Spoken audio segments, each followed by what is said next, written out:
L is for the way you look at me. O is for the only one I see. V is very, very extraordinary. E. ¿Cómo está nuestra audiencia del Valle de Sianca, Valle de Lerma, Salta Capital, Cafayate, Rosario de la Frontera? Acá con ustedes nuevamente un tema que nos preocupa y que es precisamente el de la crisis económica por la que en este momento atraviesa Argentina, que no se detiene y que hoy pasan cosas tan evidentes y tan increíbles como la falta de combustible. Nuestros invitados serán precisamente productores agrícolas y ganaderos del norte y otros disertantes desde Buenos Aires, que ya han advertido sobre este problema y han dado soluciones concretas sobre cómo podríamos tener una salida. En realidad a nadie se le escapa que el faltante de combustible no es algo que afecte solamente a la producción agrícola, al transporte de carnes, que ya tiene una gran dificultad porque los puertos están absolutamente lejos, 1000 y pico de kilómetros si llegan al puerto de Rosario. Tuvieron dificultades porque el río Paraná tenía poca agua y tuvieron que ir inclusive unos kilómetros, bastantes kilómetros más. También afecta al sector turístico, afecta al ciudadano común que quiere hacer un viaje y las horas de espera son increíbles para una cierta cantidad de combustible.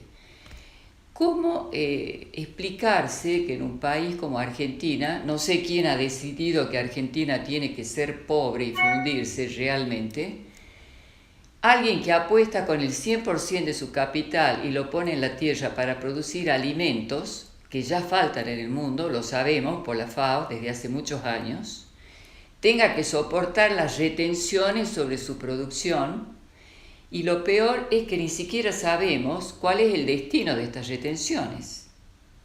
No hay auditorías confiables, no hay una explicación. Es increíble que lo que producimos legítimamente los trabajadores independientes, como el agricultor que arriesga y que de hecho está en el campo en este momento, por eso vamos a transmitir online con nuestros invitados, tenga que ver que sus ganancias sean administradas por quienes no la han producido y que no le den ninguna explicación. ¿Cómo hacer, por ejemplo, para proveerse de los agroquímicos que son fundamentales para que llegue la cosecha con una buena producción? Tenemos retenciones en las importaciones, tenemos retenciones en las exportaciones, no se han hecho las obras de infraestructura que necesitamos, no sabemos qué pasó, por ejemplo, con el ferrocarril, se ha detenido la Ruta 34 en la provincia de Salta, principal causa de muerte en el departamento de Güemes, la Ruta 34, donde hay accidentes tremendos.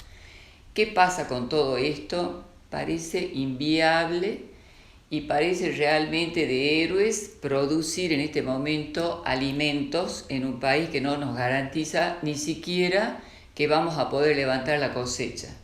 Esa es una panorámica de lo que no marcha. Pero por el otro, cuando yo digo, ¿quién ha decidido que Argentina tenga que ser pobre si somos millonarios? En realidad, esas son las cuestiones que son inadmisibles. Bien, hasta aquí con una pequeña introducción. Los que saben sobre este tema son nuestros invitados. Nos vamos a un pequeño corte con nuestros auspiciantes y ya volvemos con ellos. Every moment's a day. Every day seems a lifetime. Every day seems like a lifetime. Let me show you the way. Let me show you the way. La basura húmeda, lunes, miércoles y viernes. La basura seca, todos los martes y jueves. A separar toda la basura en casa.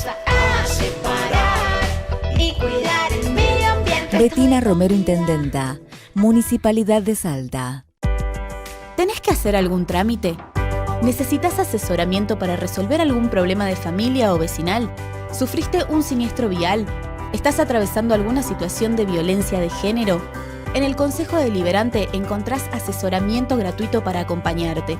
Conoce más ingresando a nuestra web cdsalta.gov.ar. Consejo Deliberante de la Ciudad de Salta. Un consejo más cerca tuyo. To a joy beyond compare. Y bien, acá nos acompaña Lucas Elizalde. ¿Cómo está Lucas Elizalde, licenciado usted desde Las Lajitas, produciendo como siempre? Muchas gracias por acompañarnos. Y también otro Lucas, Lucas Norris, desde el mismo espacio, se ve que son vecinos y están ahí peleándola como todos los agricultores, y está usted como presidente de Prograno. Muchas gracias por estar. No, por nada. Gracias, Estela, a vos por la invitación. Bueno, vamos, no sé cuál es la mirada de ustedes desde el campo precisamente, sobre estos temas. Uno a veces no entiende, porque yo decía, las grandes revoluciones que hubieron en la historia, si uno piensa en Inglaterra, fue precisamente por retenciones abusivas. La Carta Magna surge porque habían retenciones abusivas sobre la producción primaria, y lo mismo pasó en Estados Unidos. Nosotros estamos tal vez al borde también con esto que está pasando en Argentina, y a mí me parece que no hay una explicación coherente sobre cuál es el destino que se les da a estos fondos.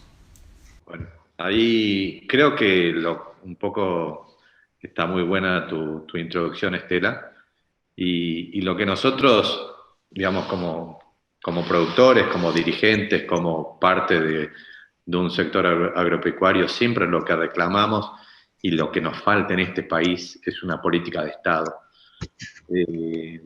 Política de Estado, entiéndase por una política para el mediano o largo plazo. Nos falta eso, nos falta no solamente como productores, que nosotros por ahí lo tenemos más incorporado, porque las inversiones que se hacen en el sector agropecuario, tanto ganadero como agrícola, siempre son para el mediano o largo plazo, sino como país, como modelo hacia dónde queremos ir. Parece que cada vez que cambia el gobierno, todo el que vino de atrás hizo todas las cosas mal, entonces se cambia radicalmente, es como un péndulo. Y vemos a la vuelta nuestro, tanto en Uruguay como Paraguay, como Bolivia, como Chile o Brasil, digamos que son países que tienen otro tipo de limitaciones y tienen política de Estado. Cambian los gobiernos, cambia el partido político y el macro sigue siendo el mismo. Acá, evidentemente, o tenemos que ir para un lado o para otro, y eso es lo que nos está faltando. Y si eso no lo entendemos como argentinos, es muy difícil salir para adelante. Entonces, las oportunidades de trabajo están, las oportunidades para invertir están. Creemos, digamos, como vos bien decís, digamos, somos un país pobre, pero con muchísimos recursos que están ahí para explotarlos. Y bueno, y hoy es lo que está pasando con la falta de gasoil, con la falta de divisas para poder importar insumos para el agro, insumos para, no sé, cubiertas para los autos, para las camionetas, en un contexto, digamos, muy, muy complicado a nivel mundial. Son consecuencias de lo que viene pasando en los últimos años. Entonces, eso es lo que nos falta. Y hoy, bueno, podemos paliar, como lo que están pretendiendo hacer, digamos, subir el cupo momentáneamente en lo que es biocombustibles para aumentar el corte, para tratar de solucionar, pero son soluciones paliativas que no tienen mucho sentido si no pensamos en una inversión que puedan hacer a los productores con una baja en presión impositiva, con créditos blandos, con otro contexto país, para que esto se solucione radicalmente, porque si no vas a estar cada vez peor y discutiendo estas cosas el día a día, ¿no? Sí, yo le agregaría a lo que dice, a lo que bien dice Lucas, es que lo que se ve en Argentina desde hace ya muchos años es una falta de política que fomente la actividad privada en general, digamos, ¿no? No solo la actividad al campo, digamos, sino, eh, como bien señala Lucas, la diferencia con los países vecinos es que a pesar de signos políticos más, llamémosle más de derecha, más de izquierda, todos tenían una línea en común que es eh, tener al sector privado y al sector productivo y a las empresas como motor del desarrollo y del crecimiento de cualquiera de los países, ¿no? Y eso acá, francamente, no se lo ve. O sea, hoy acá vemos que, bueno, nosotros somos del sector y nos sentimos, del sector agropecuario, y nos sentimos particularmente atacados, digamos, pero en general la actividad privada es una actividad muy ninguneada, lamentable en este país, ¿no? O sea, no tenemos el índice de empresas por habitante más bajo de la región, lejos, digamos, ¿no? Y más cuando uno hace foco acá en el norte o en Salta. Si hay algo que hace falta acá, son empresas privadas que, en el rubro que sea, que estén dispuestos a invertir y a arriesgar, ¿no? Claro, pero cuando uno dice empresas privadas, ¿no es cierto? Yo me imagino a alguien que decida invertir en Argentina, hasta un mismo argentino, ¿eh? Algo que a mí me impresiona es cómo emigra no solamente el joven que se va a otros países y prefiere trabajar como taxista o como mozo de un restaurante, siendo un profesional calificado y habiendo puesto a Argentina mucha plata para capacitarlos, porque es uno de los pocos países que le da una educación gratuita y les ofrece muy buena calidad educativa en las universidades. Les ofrecía, no podemos decir que la calidad educativa siendo igual. Pero ¿quién va a querer invertir en un país en donde lo que está pasando hoy, por ejemplo, con el sector agrícola, la falta de combustible? Tener que cargar de noche, tener que cargar en bidones, en tachos, reserva de combustible, verdaderamente son situaciones inconmensurables, o la misma suba de combustible o la inflación con la que uno tiene que lidiar, y sobre eso las retenciones, ¿no? Entonces, probablemente si alguien elige emprender o elige irse con su capital a otra parte y probar a ver cómo le va, que ya también es un riesgo, porque es apostar a un país desconocido que no le pertenece, o si son capitales extranjeros, van a buscar algún tipo de garantías, ¿no es cierto? No sé cuál es la mirada de ustedes sobre esto, tal vez yo... Es así, Estela, es tal cual lo estás describiendo, digamos. De hecho, digamos, hoy las únicas inversiones fuertes que se ven en la Argentina son inversiones que tienen algo de estratégico, muy de estratégico, como puede ser el tema de la minería, donde no se pueden hacer en otro lugar, digamos. O sea, hoy el litio está acá en Argentina, entonces vienen a hacer inversiones de litio acá en Argentina y son inversiones pensadas en el muy largo plazo. Pero después, cualquier otra actividad que se puede desarrollar en cualquier otro lugar, claramente el empresario elige ir a otro lugar. O sea, eso no hay duda de eso, digamos, ¿no? O sea, hoy el empresario tiene algunas restricciones, digamos, para elegir dónde ir, pero lo puede hacer, digamos, ¿no?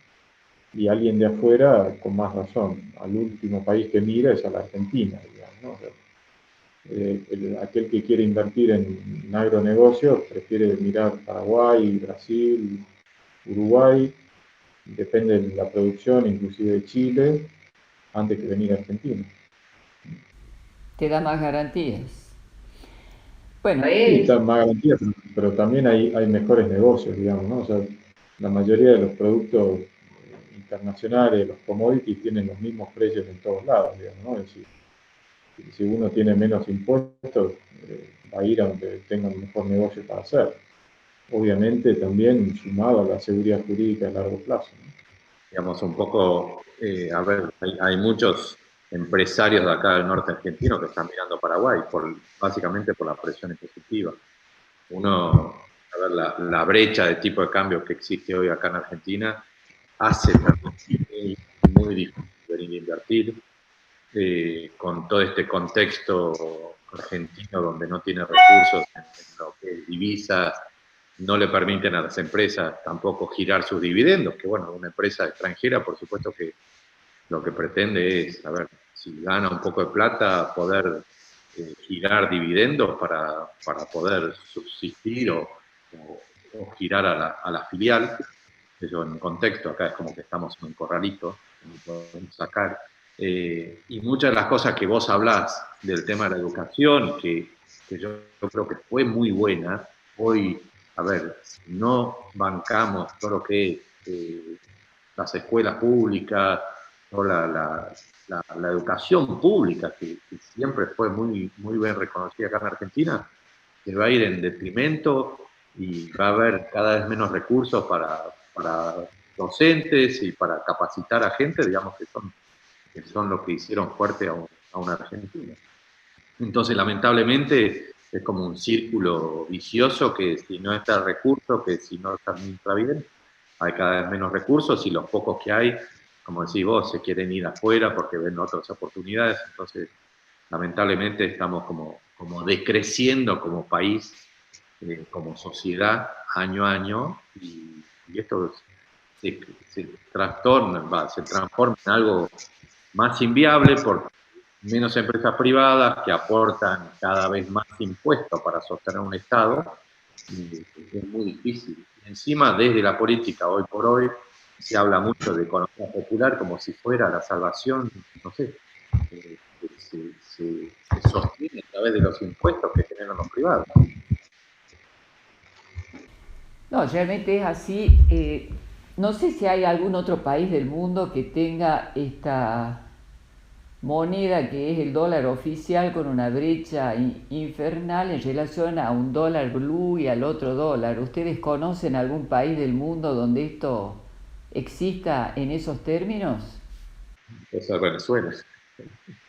Y sí, claro, ese es el camino por el que pareciera que... De cualquier manera yo soy absolutamente optimista en relación a que no podemos, y no me iría jamás de la Argentina, y creo absolutamente en este país porque tiene todos los recursos. Cuando uno ve lo que vale la tonelada de litio, $50.000, entiende perfectamente por qué hay inversiones en minería, aún con todas las dificultades y las trabas que les ponen algunos gobiernos locales y nacionales. A nadie se le escapa que el litio es absolutamente la energía, no solamente ahora, sino también del futuro. Usamos permanentemente el litio. Yo vengo de la salud mental y el litio se utiliza hasta para las depresiones porque acelera la transmisión sináptica entre la dendrita y la acción en el sistema nervioso. Entonces, la verdad es que tenemos los recursos y tenemos esta traba que es, me parece, lo que tendríamos que tratar de solucionar en una situación compleja en donde la propuesta, por ejemplo, de Milei, que puede ser un liberal extremo, es combatir la corrupción. La propuesta, por ejemplo, de Esper es no más la coparticipación federal, sino que haya regiones en donde haya una coparticipación regional de acuerdo a la producción. No sé qué es lo que piensa Lucas sobre este tema. Y yo la verdad que no soy un experto en temas de coparticipación, digamos. Sí me parece que tiene que haber el federalismo, digamos, todos entendemos que es un concepto bueno y positivo, pero también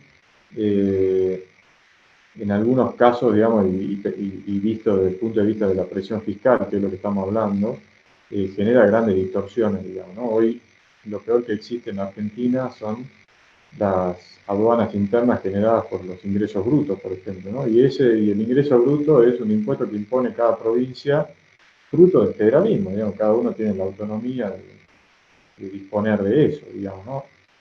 Sin embargo, es algo que se ha vuelto muy malo, digamos, quizá por este descontrol, digamos, que hay en el gasto público, que el gasto público no es solo nacional, sino también en gran medida provincial y municipales.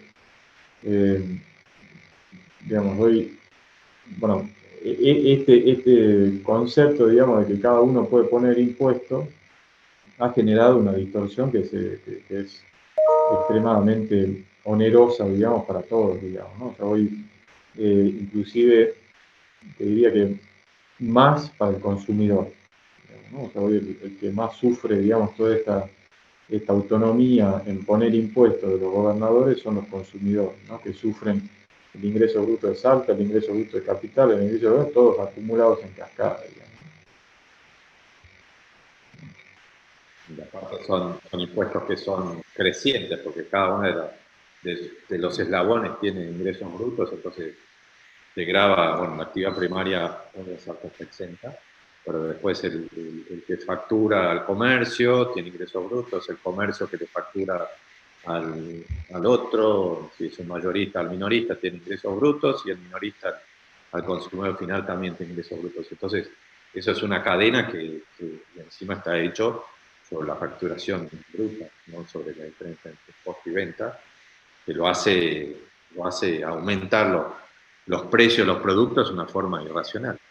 Y como dice Lucas Elizalde, hoy cada municipio también tiene la potestad de gravar actividades económicas sobre lo mismo, entonces, porque viven de la coparticipación o de lo que puede mandar el Estado provincial o en la provincia lo que le manda el Estado nacional. Entonces, la verdad que se hace muy, muy complejo todo esto y bueno, es difícil achicar, ¿no? Sí, hay un tema que es, tal vez, no sé si en esta primera parte, porque vamos a probablemente tener que reconectarnos, que yo les quería preguntar, un tema que hace muchos años, muchísimos años, que está sobre la mesa, que es la salida al Pacífico, ¿no? ¿Por qué la salida al Pacífico? Porque la verdad que hoy nos iba a acompañar Alejandro Ecar, que estaba exportando a los puertos de Nueva Zelanda granos y dejó de hacerlo por las retenciones abusivas en la exportación y se dedica a prácticamente el comercio interno. Le va bien también porque es trabajador pero ha tenido que retroceder. Pero había abierto la posibilidad de exportar a Oceanía, que por razones culturales son absolutamente consumidores de lo que produce el norte argentino, los granos, porque son veganos, por cuestiones religiosas, y también es el lugar por donde se llega al oriente con las mismas características, ¿sí? ¿Qué piensan ustedes de esta salida al Pacífico? Tuvimos ahí una conversación rápida con Lucas Norris. Me gustaría, Lucas, que me des tu visión sobre esta salida. Porque había una idea de Macri, no sé si ustedes se acuerdan, existe la posibilidad de incluirse al Tratado del Pacífico. Como país, Argentina podría, además de los 4 países que integran el Pacífico Sur, podría también Argentina incluirse y tener los beneficios y no pagar los aranceles tan altos cuando entra al puerto de Antofagasta, ¿sí? No sé cuál es tu punto de vista sobre este tema. A ver, se trabajó mucho sobre la salida al Pacífico, ¿sí? Y hoy hay una realidad donde los costos de transporte posiblemente sean tan o más caros, digamos, que ir a bajar a Rosario. El costo del flete que hay por la afluencia que hay entre, digamos, todos los puertos de China, que viene la mayoría de las producciones, o los puertos, digamos, de carga de soja, maíz, en general, tienen mucho más afluencia y mucho más tráfico hacia Rosario, Paranaguá o al sur de Argentina. Entonces, hay que ver si entre el costo del flete y la cantidad de camiones que hay que pueden cruzar, que son transportes con carga internacional, que los que van a Rosario son, digamos, transportes más, con más, claro, no tiene tantos requisitos. Entonces, posiblemente hacen que no sea tan viable esta vía. Por supuesto que hay que trabajarla, se ha trabajado mucho en su momento con tratar de reactivar el ferrocarril para el lado sur. Creemos que sigue siendo una alternativa, hay que seguir desarrollándola, pero hoy por hoy no lo vemos como algo, digamos, una salida totalmente lógica y viable porque los costos mandan, ¿no? Tal vez si se evitara las retenciones y se promoviera un poco más estas posibilidades, incluyéndose al Tratado del Pacífico, ese corredor bioceánico del que tanto se habla y que lo utilizan otros países vecinos. A nadie se le escapa que, bueno, Brasil utiliza la salida del Pacífico, lo mismo pasa con Bolivia, y que tienen abiertas las puertas para la exportación de minerales a Perú y les va bastante mejor que a nosotros económicamente, ¿no? Mi visión del tema del Pacífico es que yo creo que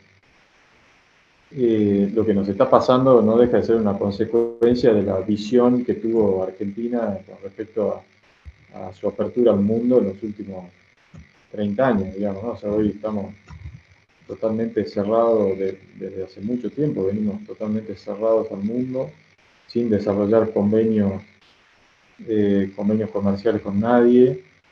Y creo que este tema de que la salida por Chile no sea una salida fluida es consecuencia de eso. De hecho, yo te diría que a mí como productor y como exportador hay cosas que me llaman mucho más la atención que Argentina no tenga, que me llaman más la atención que la salida por Chile. Digamos. Por ejemplo, Argentina no tiene convenios fitosanitarios para poder exportarle productos que Argentina produce, como legumbres, que Salta es un producto emblemático para los salteños, como el poroto blanco, y otros tipos de porotos, y sin embargo, China es uno de los mayores consumidores de legumbres, y nosotros no podemos exportarle a ellos porque no tenemos convenio. Y así muchas cosas, digamos, ¿no? Eso me parece que es un reflejo de la poca visión de política exterior y de integración al mundo que hemos tenido los últimos años. Y aportando lo que decía Lucas Norris del tema específicamente Chile, es así, digamos, hoy Chile es, cuando vos te centrás en los centros productivos de Salta, como puede ser Lajita, Pichanal, Metán, Embarcación, las distancias hacia los puertos de Rosario o hacia los puertos del Pacífico son bastante similares, con la diferencia que está la cordillera en el medio, ¿no? O sea, los costos son realmente más altos. De todas formas, yo sí creo que eso no debiese ser un impedimento. Hay grandes ventajas de salir por Chile, como por ejemplo los tiempos de tránsito, ¿no? El tiempo de navegabilidad desde Chile hasta los mercados del Pacífico, obviamente son mucho menores que yendo por Buenos Aires o Rosario. Así que sí creo que es altamente ventajoso que esos puertos estén abiertos para nosotros. Ojalá tengamos una política de Estado que vuelva a buscar esta integración al mundo y que, bueno, la salida por el Pacífico sea una consecuencia de eso, digamos, ¿no? De realmente tener mucha demanda, tener muchos convenios y una necesidad específica de salir por ahí. Bueno, hay que seguir apostando a que eso sea posible y que podemos salvar a Argentina y que nuestros hijos no tengan que emigrar como ha pasado con tantos otros que hoy tienen la familia desparramada por el mundo tratando de sobrevivir porque es un país maravilloso. Muchas gracias por el tiempo que le han dedicado a este programa y por estar aquí con nosotros. Ha sido un gusto escucharlos y queda abierto este espacio para el año 2022 cuando ustedes consideren que quieran volver. Y a nuestra audiencia, gracias por estar con nosotros. Hasta la semana que viene. I got that sunshine in my pocket, got that good soul.